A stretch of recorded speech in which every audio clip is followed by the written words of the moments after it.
Welcome to another Create Greg video. My name is Greg and I've decided to make 100 videos on YouTube. Today you are watching number 4. In the first episode I've shared with you my creative space, and since then I've had so many questions about lighting setup. How did I manage to get that cinematic look? And today is the day where I'm going to share my secret sauce, how I manage to do it.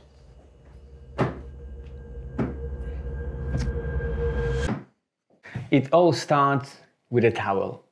If you want to be a filmmaker, you need a towel, a dark towel. Once you've got towel, you need a 3-way plug with switches. When you've got these two items, you need a bit of light, and then you need to add your creativity and make it work. Let's see how it's done.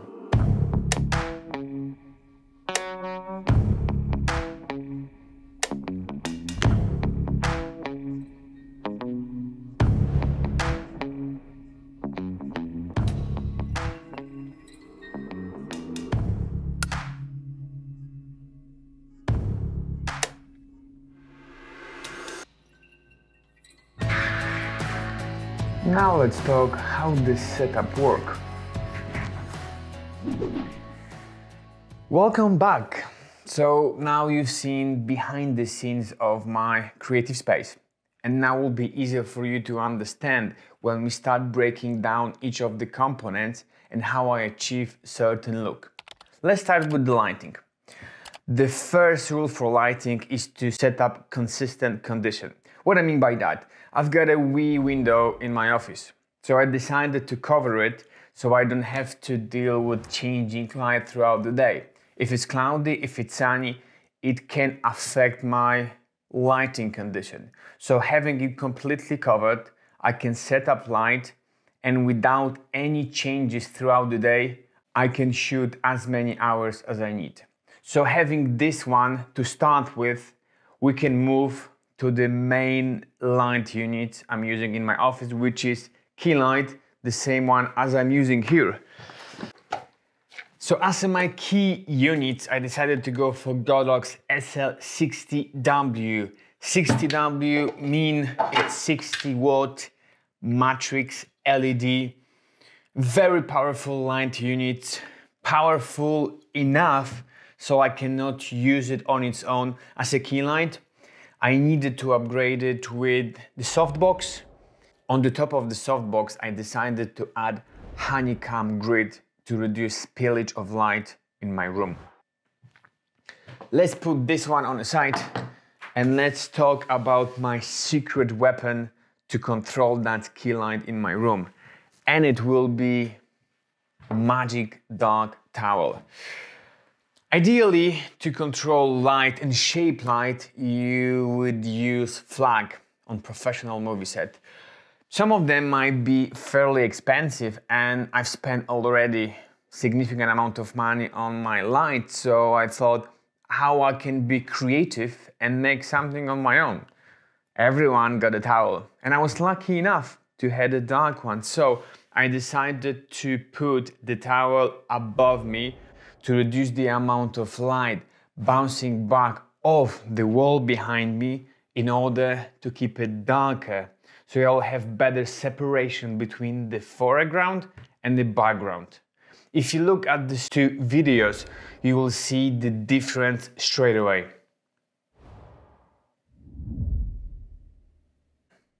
Being creative on all levels always helps on the movie set. Let's leave the towel on the side and let's talk about backlight. To lead my background in these 3 different colors, I decided to use Scorpion lights made by Blind Spot Gear. This lovely LED unit, very flexible and powerful at the same time. I've got them for a while, and as far as I know, you cannot buy them anymore. However, I will try to find alternatives and I will add them to the description of this video. Very powerful, versatile lights. What I love about them, because you can shape them in any direction. They've got magnetic barn doors, so First of all, you can shape the light with the doors itself. Then you can add gels on the top of that to change the color of the lights. You put the gel on the top, you add the magnet, and off you go. If you would like to control the light even more precisely, there is another trick you can use. You can use a black foil. It's pretty much black aluminum foil, which is magnetic as well. Very convenient, and you can shape them in any form you want. And once it's done, it will stay this way. One of the great tools I've learned working on the movie set. Let's move on. Now you know all light units I've been using in my studio. Let's talk more about how I use them. So I've got 4 of the Scorpion lights. 3 of them I decided to use to add different colors to my background. Having these 3 posters of movies, which are one of my favorites, I decided to bring a bit of variety and using gels to put on the top of the Scorpions and give you 2 separate lights to make my background a bit more interesting. To the 4th Scorpion light, I decided to add blue gel and put that light behind and above me to give me the hair light and create this halo effect around me to separate me even better from the background. I decided to go for a blue gel because the key light has been balanced more towards warm orangish light. So having orange and blue give you these 2 complementary colors, which is very cinematic. Let's clear the space here for a second and let's put the light on the side and let's talk about 2 more useful tips. The first one will be big black reflector. I think it's supposed to be called absorber. I don't know what you can call absorber, but it's actually absorbs light rather than reflected. The white side would reflect it, the black is absorbing. Whatever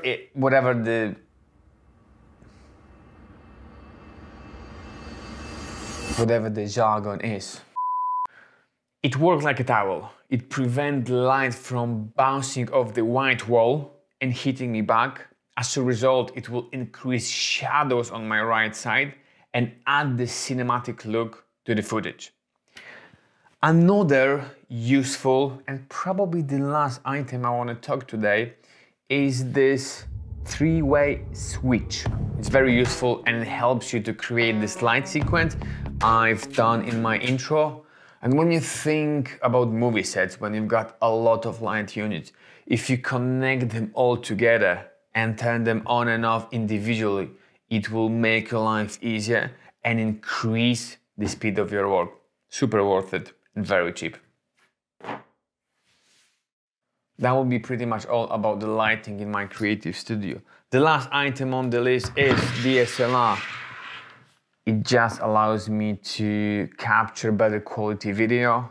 With better lenses, I can get this shallow depth of field, which is very cinematic. But the whole story is not about equipment.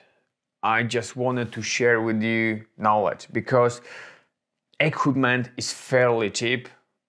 It took me a while to acquire all of them, but it's not as expensive as it used to be. I listed in the description all items I used. Please look at them if you got any question or something wasn't clear. Or would you like me to explain more about some concepts I mentioned in this video? Drop down the comments. I hope you find it useful. If yes, please consider to hit that subscribe button. It would mean a lot to me. If you didn't like it at all, I'm surprised you are still here. However, there will be video number 5, which you might enjoy it, so hit that subscribe button anyway, and until next one.